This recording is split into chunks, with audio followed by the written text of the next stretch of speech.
Tänases videos annan kiire ülevaate projekteerimisega seotud aspektides, keskendudes elektripaigaldise ekspertiisile.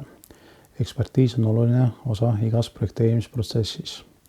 Selle valdkonna regulatsioonide eelduseks on ehitusseadustik ning selle alusel kehtestatud määrus number 62, mis sätestab nõuded projekti ekspertiisile.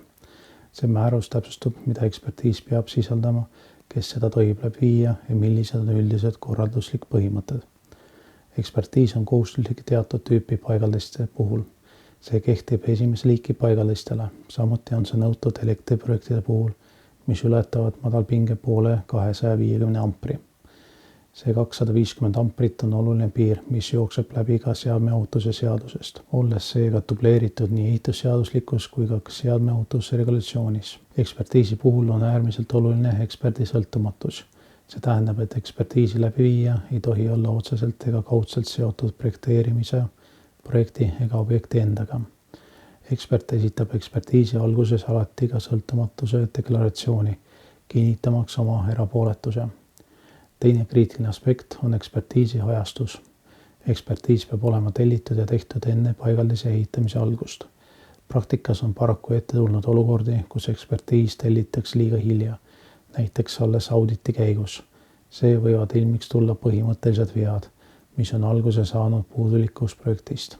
Sellised olukorrad toovad kaasa lisakulusi ja viivitusi. Seega on ekspertiisi õigeajaline tegemine oluline nii kvaliteedi kui projekti sujuvuse seisukohast.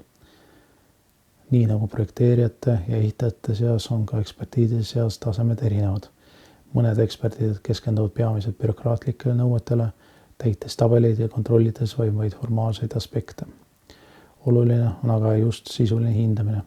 Näiteks ei tohi ekspertiisi käigus kuluda aega kaabliliinide pikkuste viimase millimeetri täpsusega kontrollimisel, vaid keskenduda olulisemalt tehnilistele ja ohutuse aspektidele.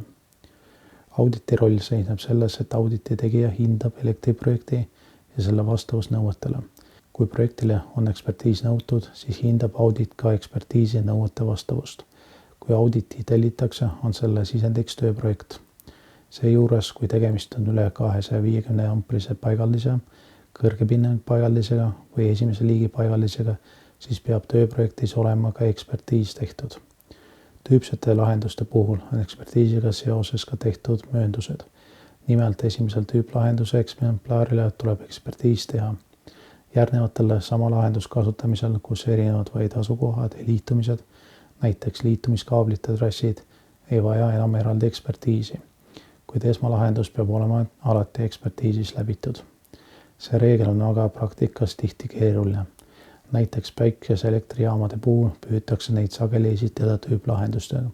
Kuigi kaugelt vaadates võivad paljud elektripargid sarnased tunduda, on tegelikult nende tehniline teostus oluliselt erinevus. Erinevad inverterite võimsused toitealajaamades või vahekilpides, kaitselahused inverterite ees, maanduspaigaldise lahendused ja ka asukohad tulevad tingimused.